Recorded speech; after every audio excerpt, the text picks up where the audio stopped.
Espace TV, le 22h.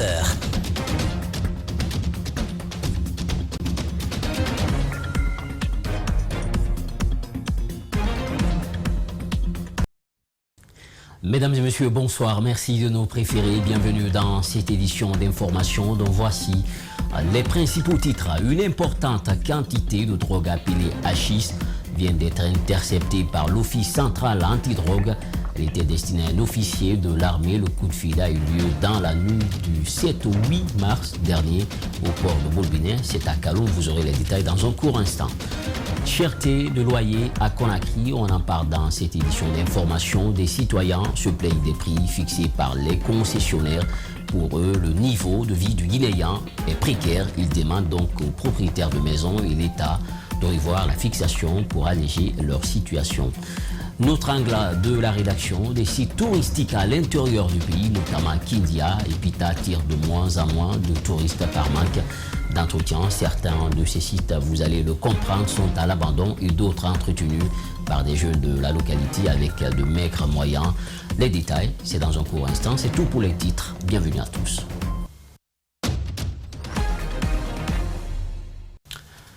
Dans sa politique de diversification de l'économie nationale, le gouvernement guinéen et la Banque mondiale ont signé, selon dit, un protocole d'accord relatif au projet de développement de l'agriculture commerciale Guinée, PDAC en abrégé. Le projet comprend 2 étapes, soit 5 ans pour chaque phase. Il est financé par la Banque mondiale à hauteur de 100 millions de dollars américains. Ali Badara Kamara et Aboubakar Kekebangora pour le compte rendu. Suivez. L'économie guinéenne est depuis un certain moment consacrée en grande partie à l'exploitation des ressources minières. Aujourd'hui, avec ce projet, la Guinée veut aller au-delà pour rompre la chaîne du facteur limitatif des secteurs porteurs de croissance dans le pays. Pour ce projet, le gouvernement guinéen et la Banque mondiale, conformément au programme de développement de l'agriculture commerciale, veulent aller vers une production et la commercialisation des produits agricoles du pays. La mise en œuvre du présent projet vise à aider la Guinée à transformer son secteur agroalimentaire en un secteur agricole commercial, compétitif et inclusif. Il permettra d'attirer des investissements privés locaux et étrangers pour développer des chaînes de valeur agricoles inclusives afin d'approvisionner les marchés internationaux, régionaux et nationaux.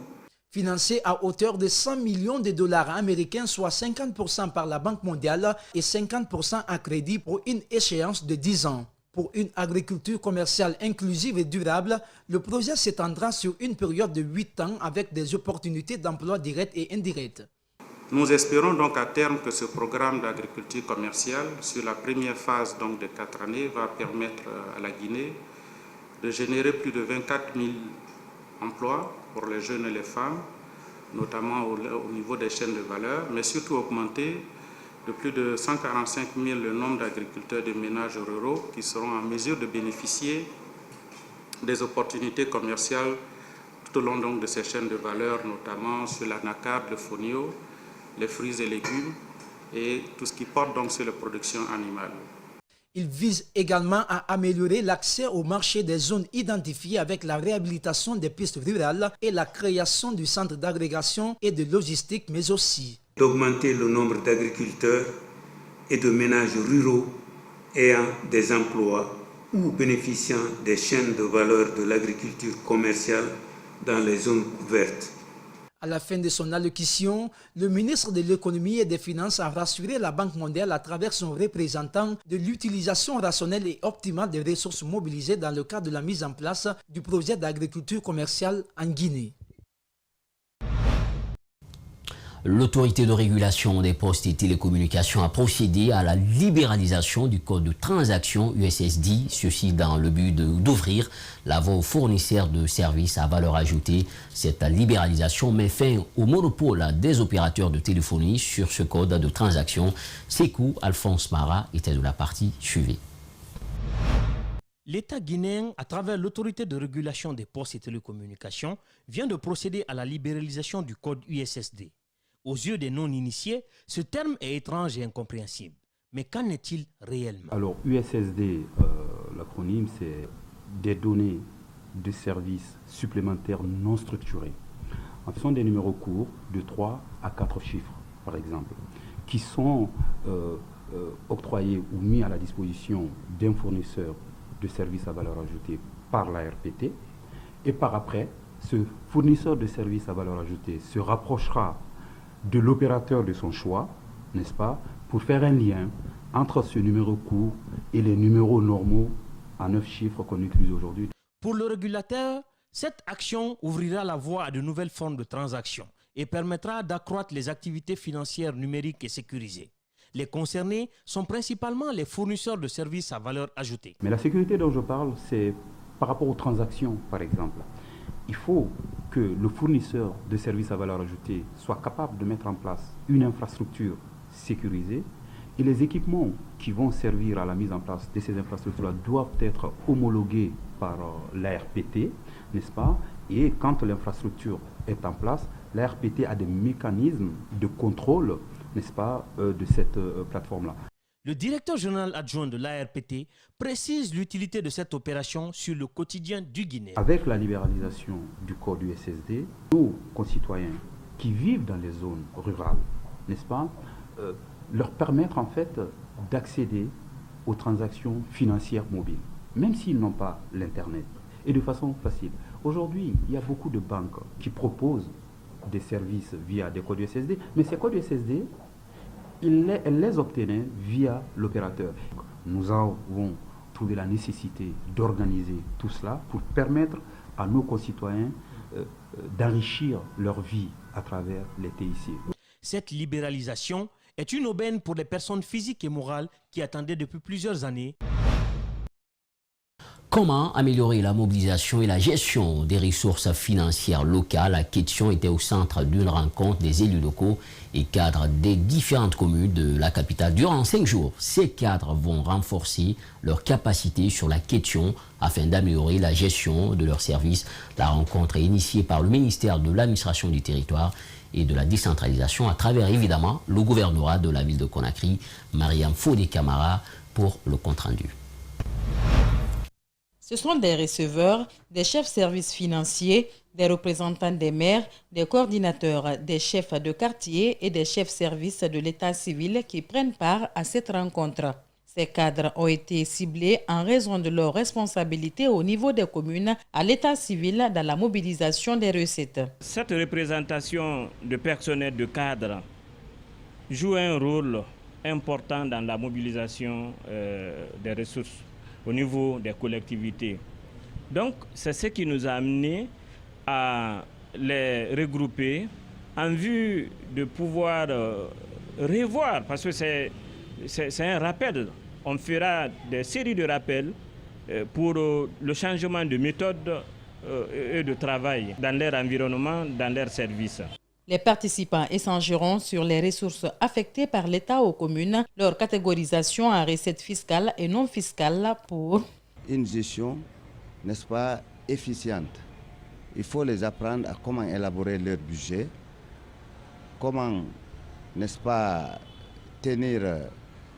exécuter leur budget, n'est-ce pas, à travers, au regard du respect du principe de séparation de fonctions entre ordinateur et comptable, n'est-ce pas, et les apprendre les différentes imputations budgétaires qu'ils doivent respecter. C'est le directeur de cabinet du gouvernorat qui a présidé le lancement des travaux. Il les a invités à plus d'attention pour mieux assimiler les échanges. Parce qu'ils ont été choisis sur la base d'un minimum de confiance pour qu'au sortir du dit atelier, ces agents d'état civil et autres assimilés aient toutes les capacités par rapport à leur profil porté sur la mobilisation des ressources financières locales au niveau des communes. 40 participants prennent part à ces travaux qui dureront 5 jours. Je le disais dans les titres, une importante quantité de drogue appelée hachis vient d'être interceptée par l'Office central antidrogue. Elle était destinée à un officier de l'armée. Le coup de filet a eu lieu dans la nuit du 7 au 8 mars dernier au port de Boulbinet. À Kalouma, plusieurs interpellations ont eu lieu. La personne mise en cause serait également arrêtée. Djibril Kaba Kamara pour le reportage suivi. Au moment de l'arrestation des présumés trafiquants, les agents de l'office antidrogue expliquent qu'ils détenaient 600 cartons contenant 600 000 plaquettes de la drogue hashish. Un officier pointé du doigt, mais de qui il s'agit? Du nom de Alkali Kamara, commandant adjoint de peloton nautique du bataillon de la sécurité présidentielle, basé à Kassa. Plusieurs interpellations ont eu lieu, sans oublier l'officier qui serait dans les mains de la sécurité. La quantité saisie a une valeur marchande considérable selon ce commissaire divisionnaire. Il est important d'estimer la valeur marchande des 600 cartons de drogue, soit 600 000 plaquettes qui se présentent comme suit. Sur le marché guinéen, n'est-ce pas, actuellement, marché noir, n'est-ce pas, une plaquette d'hashish coûte 10 millions de francs guinéens. Donc quand vous faites le calcul, vous trouverez qu'il y a eu en tout 10 millions multipliés par les 600, ce qui nous donne une valeur totale de 60 milliards de francs guinéens. Dès après ces coups de filet, le secrétariat chargé des services spéciaux et de lutte contre la drogue décide de mettre une brigade anti-drogue au port de Boulbinet. Nous sollicitons auprès de notre haute autorité les moyens supplémentaires pour rendre la lutte contre la drogue plus efficace et lutte contre le crime organisé dans notre pays. Cette saisie intervient après l'accusation de certains officiers pour leur implication dans le trafic de drogue. La plupart a été entendue par le doyen des juges d'instruction à l'OCAD. Bravo pour ce coup de filet. Le laboratoire d'analyse socio-anthropologique de Guinée, l'ASAG, est un service public qui a collaboré avec l'Agence nationale de sécurité sanitaire dans le cadre de la lutte contre le coronavirus, la gestion de la pandémie, la prise des doses et parfois le laxisme même des citoyens sont abordés dans cet entretien accordé par un technicien de l'ASAD à Mamadou Sayoubalé et Abdoulaye Kamara. Dans la gestion des crises, surtout celles sanitaires, un élément échappe souvent au contrôle des agents. Cet élément, c'est les rumeurs. Dans la lutte contre la Covid-19, avec l'appui des partenaires, ce service du LASAG s'est occupé de la gestion des rumeurs depuis l'apparition du virus. Il est arrivé par moments que le rythme de la fréquentation des centres de vaccination a baissé. Malgré ce recul, l'on s'est rendu compte qu'il n'y a pas eu de feu au lac. Déjà, plusieurs dizaines de milliers ont pris soit la première ou la deuxième dose. À cette allure, la NSS peut atteindre les chiffres projetés. Et aujourd'hui, nous sommes autour de 50 000 personnes vaccinées, ce qui n'est pas mal.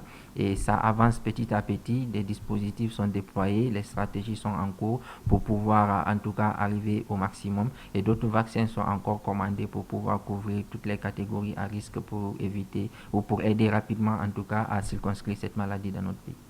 Aucune œuvre humaine n'est parfaite, dit-on. Donc, il peut y avoir des effets secondaires, mais passagers, surtout si les consignes des techniciens sont respectées au pied de la lettre. Si ces mesures d'avant, du pendant et d'après la vaccination ont été respectées, nécessairement les effets majeurs seront vraiment non significatifs dans le cadre de cette vaccination. C'est ce que nous sommes en train de vivre actuellement. Et si vraiment il y a des gaps, il y a des dérapages, je crois que l'agence prend toujours le soin de communiquer là-dessus pour toujours rassurer la population. À un moment donné, le virus avait connu une baisse drastique. Puis la négligence a pris le pas sur le respect des mesures. Les conséquences rattrapent tout le monde. Ce relâchement a conduit à une résurgence et à une nouvelle flambée de l'épidémie qui est en cours. Aujourd'hui, par jour, on ne compte pas moins de 100 nouveaux cas. Et ça, c'est vraiment très compliqué parce qu'avec cette allure, on risque encore d'aller vers l'impact social de l'épidémie. Seul le respect des mesures édictées par les techniciens et la vaccination de l'essentiel de la population peuvent soulager, a-t-il conseillé. Cherté de loyer, on en parle dans cette édition d'information. Des citoyens se plaignent des prix fixés par les concessionnaires. Pour eux, le niveau de vie du Guinéen est précaire. Ils demandent donc aux propriétaires de maisons et l'État de revoir la fixation pour alléger leur situation. Plus d'explications avec Antoinette Dédé Onivogui et Amara Alex Silla. En Guinée, l'augmentation fantaisiste des loyers et les conditions d'obtention fâchent beaucoup de citoyens. Depuis le passage du bulldozer dans certains quartiers, ils sont nombreux les sans-abri qui pointent du doigt cette habitude moins catholique des concessionnaires.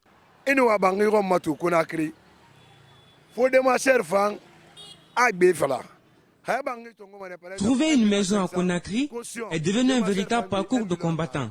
Les loyers sont devenus chers. Les démarcheurs aussi nous rendent la tâche difficile.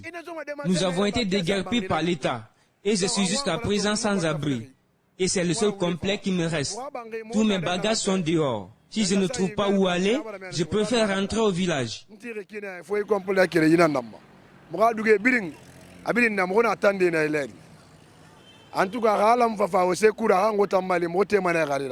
Dans cette situation, Alassane, comme tant d'autres concessionnaires, estime que les responsabilités sont partagées entre le gouvernement et les démarcheurs.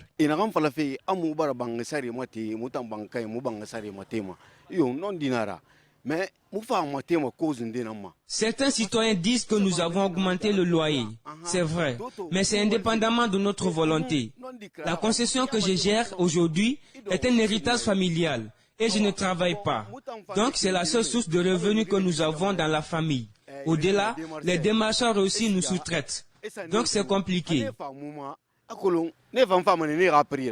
Selon l'initiateur de pétition Tous contre le loyer cher, la cherté du loyer est une violation flagrante du droit du citoyen lambda, qui de nos jours est une situation difficile pour la plupart des populations qui vivent dans la précarité. Pourtant, depuis 2015, plusieurs luttes ont été effectuées. Sans succès. L'idée en fait c'était d'envoyer nos députés à voter une loi qui encadre le secteur. Très malheureusement la loi, on est venu faire la pression, mais il n'y a pas eu d'avancée très malheureusement et nos compatriotes continuent à être victimes de cherté de loyer parce qu'il n'y a pas d'alternative possible.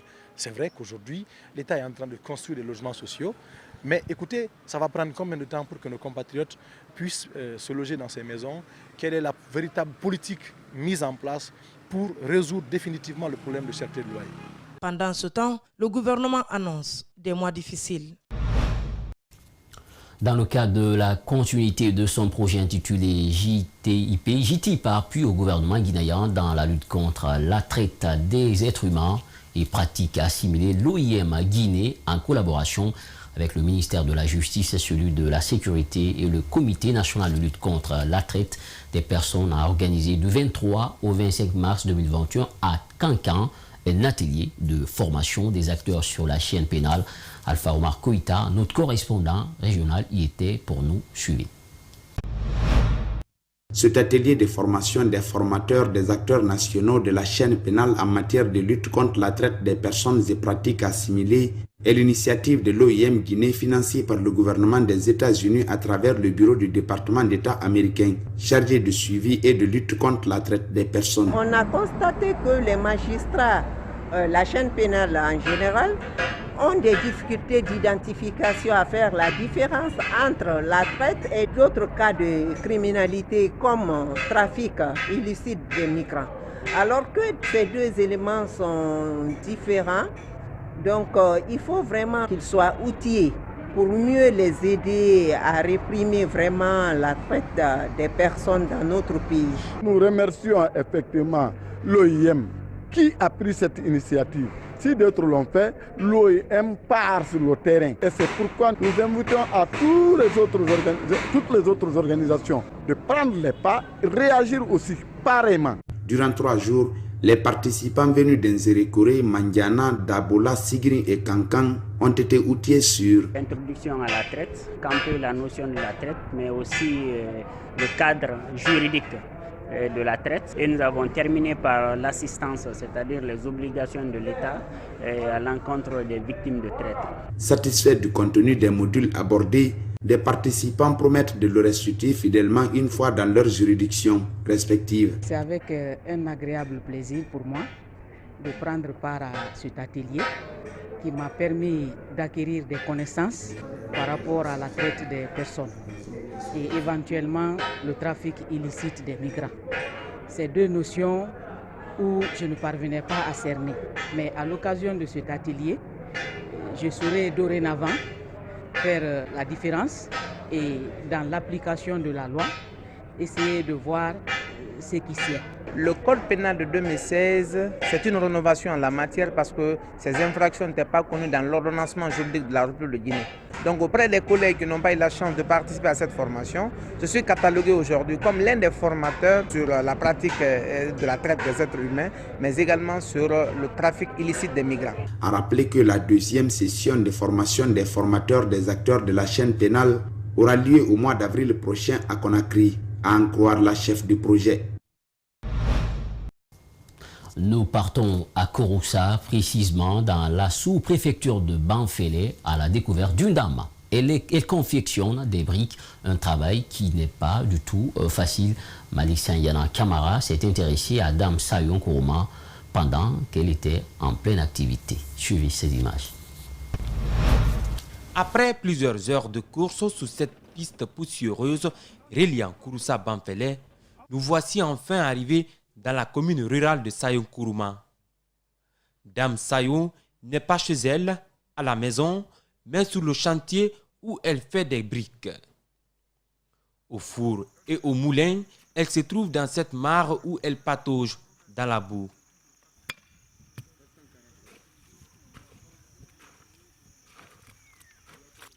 La houe à la main, Sayon fait le mélange pour avoir sa matière première qui est la boue. Ce travail nécessite de l'énergie.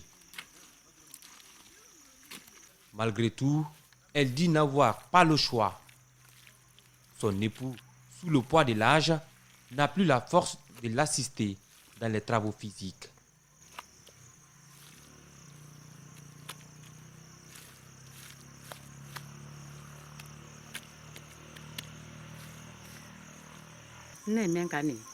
Je suis en train de faire des briques. Quand elles cherchent, je les transporte en ville. En ce moment, je chercherai des gens pour me construire une maison. Je n'ai pas d'autres personnes. Mon mari est vieux, il ne peut pas m'aider. Courageuse, déterminée et optimiste à construire son habitation, Sayo n'a appris auprès de personne les techniques de faire des briques. Pour elle, le travail n'a pas de secret. Par jour, à la limite de sa possibilité, Sayon arrive au moins à comptabiliser une cinquantaine de briques fabriquées. Les travaux champêtres attendent aussi cette dame. C'est là où elle trouve à nourrir ses 5 enfants. Je cultive aussi la terre. Je fais le maraîchage. Lorsque les fruits donnent, c'est ce que nous mettons dans nos sauces. Ces travaux physiques ne sont pas sans conséquence chez Sayo, surtout étant une femme. Elle dit avoir des maux de dos et tant d'autres plaintes corporelles.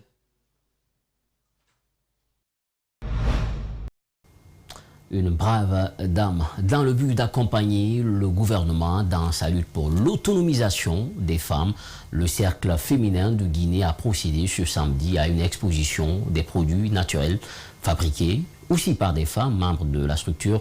L'organisation compte aussi les écouler pour aider les personnes vulnérables. Justin Leno, explication.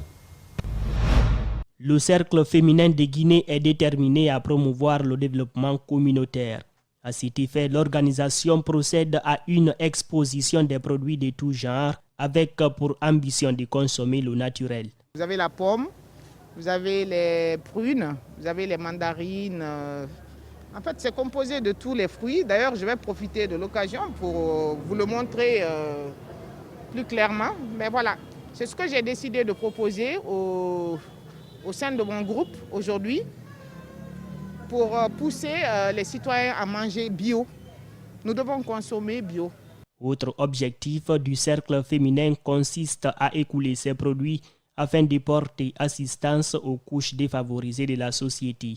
L'objectif est très simple. Nous sommes dans une ONG constituée de femmes responsables et nous nous sommes donnés pour objectif de faire la promotion du développement communautaire. C'est-à-dire nous soutenons des projets liés aux communautés rurales, aux couches défavorisées, mais aussi les enfants et les femmes entrepreneuses. Donc ce sont les produits des femmes du Cercle féminin de Guinée que vous voyez exposés ici aujourd'hui. La mise en place des latrines et des points d'eau dans les écoles et centres de santé sont les futures ambitions du Cercle féminin. Pour cela, ces femmes ont besoin de financement. Et nous comptons sur la mobilisation et la solidarité des uns et des autres pour vendre et reverser une partie de nos ventes dans les caisses de l'association pour financer les projets que nous voulons mettre en œuvre pour le développement communautaire. Pour le Cercle féminin, son initiative s'inscrit dans l'accompagnement des actions du gouvernement qui œuvrent pour l'autonomisation des femmes. On satisfait ici un trophée décerné à Mamadou Antonio Souaré, président de la Fédération guinéenne de football. Il lui a été remis par le commissaire général de Media Awards Guinée à travers MAC Communication en guise de remerciement, mais aussi pour le soutien financier apporté à l'événement. La cérémonie de remise s'est déroulée ce mardi dans l'enceinte du chemin de fer à Kaloum. Reportage guinéen Mbemba Koulibaly, Ibrahima Souri 5 Soma. Après la grande réussite de l'événement qui récompense le mérite des hommes de médias, les organisateurs ont tenu à remercier tous les partenaires techniques et financiers qui se sont fortement impliqués.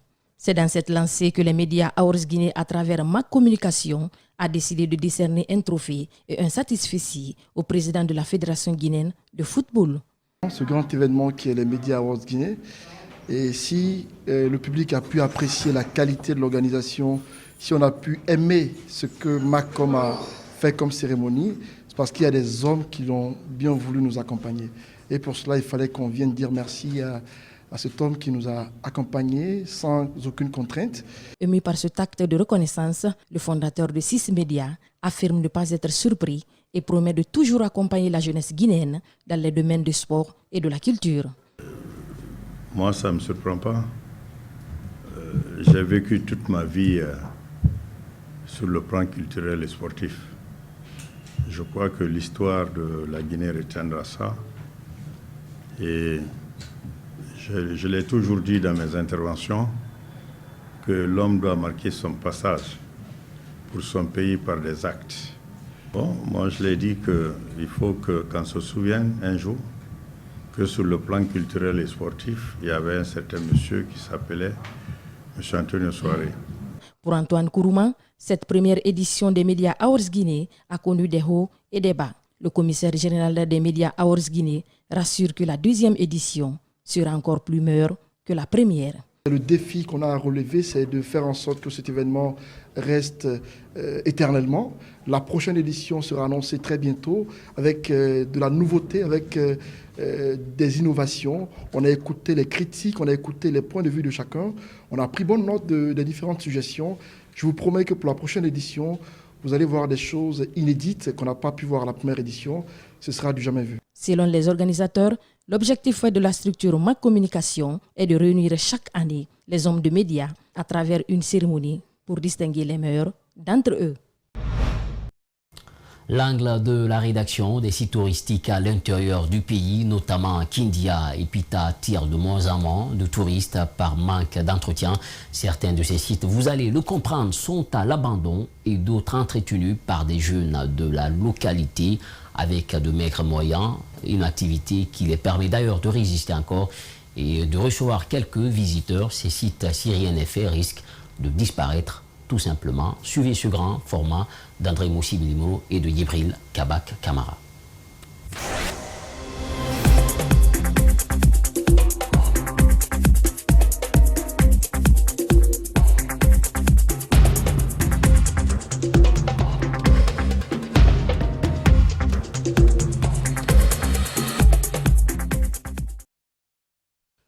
La Guinée regorge d'énormes sites touristiques qui malheureusement sont laissés pour compte.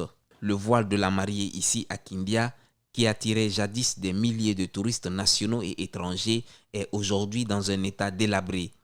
Le site souffre d'une mauvaise gestion et cela depuis 2008, selon le directeur régional du tourisme de Kindia.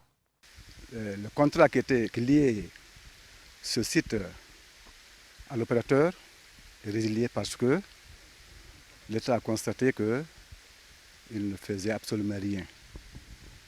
C'est la gestion qui l'intéressait, mais pas pour augmenter quelque chose sur le site, améliorer le site. C'est ce qui a fait que le contrat a été résilié. Depuis 2008 maintenant, beaucoup se sont présentés, mais malheureusement, l'État n'a pas trouvé quelqu'un à qui il porte confiance pour la gérance de ce site. À vue d'œil, on constate un joyau complètement détruit. Pour éviter que le site ne soit à l'état sauvage et à la merci des villageois, M. Dieba, avec les moyens qu'il dispose, continue de l'entretenir comme il peut pour recevoir les quelques rares visiteurs qui y viennent. J'ai pris l'initiative de confier ici à 2 personnes depuis 2008. Ils sont là. Malgré qu'il n'y a pas de gestion, il n'y a pas de choses, mais je leur ai dit que quiconque vient, de trouver quelque chose pour eux.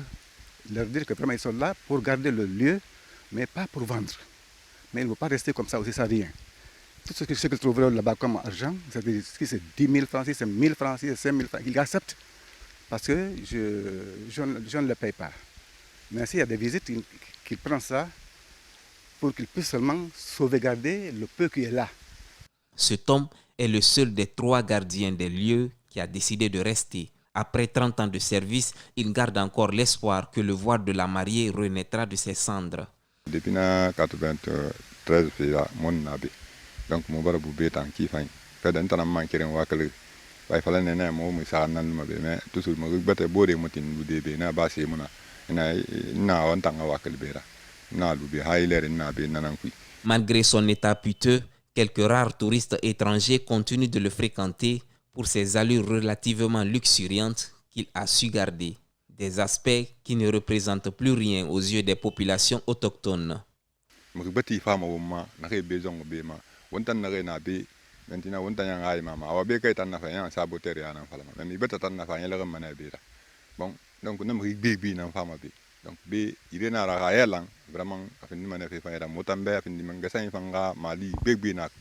nous rendons ensuite dans la préfecture de Pita, à quelques kilomètres de la cité des Agrumes. Un guide touristique nous conduit vers un autre site difficile d'accès. Après plusieurs minutes de marche, nous voici au gigantesque chute de Kambadaga. Comme au voile de la mariée, l'absence de l'État est aussi malheureusement perceptible. Si les chutes de Kambadaga reçoivent encore des touristes, c'est aussi grâce à ce jeune guide touristique, un amoureux de la nature. Ce site que vous voyez, avec nos efforts, on essaye de valoriser un peu petit à petit. Moi, personnellement, j'y amène des touristes, surtout au mois de mars. Et vous voyez, il n'y a pas de saleté. Le plus souvent, je viens au pique-nique et puis on nage. Et puis on se repose et puis on rentre maintenant. Je ne suis jamais venu ici avec un membre du ministère du Tourisme, pour le moment. Diplomates, hommes d'affaires et même artistes internationaux viennent de temps à autre visiter cette merveille grâce à Thibou qui prend le soin d'assurer le rôle du ministère du Tourisme. Mais bien de choses lui échappent, comme ces arnaques dont sont victimes des touristes. Quand j'amène des touristes, les gens du village, je suis obligé de les donner de l'argent pour la route, pour refaire la route. Vous avez vu la route qu'on a empruntée, chaque année, moi je viens ici, je donne de l'argent, je paye. Les touristes aussi qui viennent, ils payent aussi des tickets d'accès. Avant de venir ici, les gens qui profitent des touristes, vous allez voir que c'est l'économie, tout le monde gagne. Des acteurs de tourisme guinéens craignent la disparition de ces sites touristiques si rien n'est fait. Ils invitent l'État à agir en faveur de ce secteur pourvoyeur d'emplois et moteur de développement dans un pays. Aux opérateurs économiques qui s'intéressent au tourisme, de faire quelque chose pour que le vol de la mariée là soit repris et que ça se passe comme les années 2000, 2003, 2005. La Guinée peut même gagner beaucoup d'argent. Ouais, si on essaie de valoriser, on essaie de mettre vraiment un bon esprit écotouristique par exemple, tu vois. Plusieurs autres sites touristiques souffrent du même mal à travers le pays. Ils résistent encore à l'usure du temps car des jeunes comme Thibouba font leur promotion. Ils s'occupent ensuite de les faire visiter aux touristes qui y viennent et repartent avec de beaux souvenirs et la promesse d'y revenir tant qu'ils peuvent.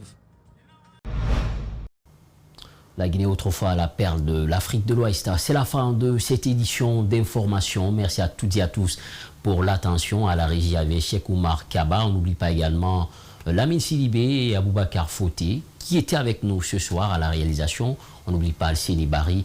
Portez-vous bien, où que vous soyez, surtout restez avec Espace TV, car le meilleur reste à venir. Au revoir.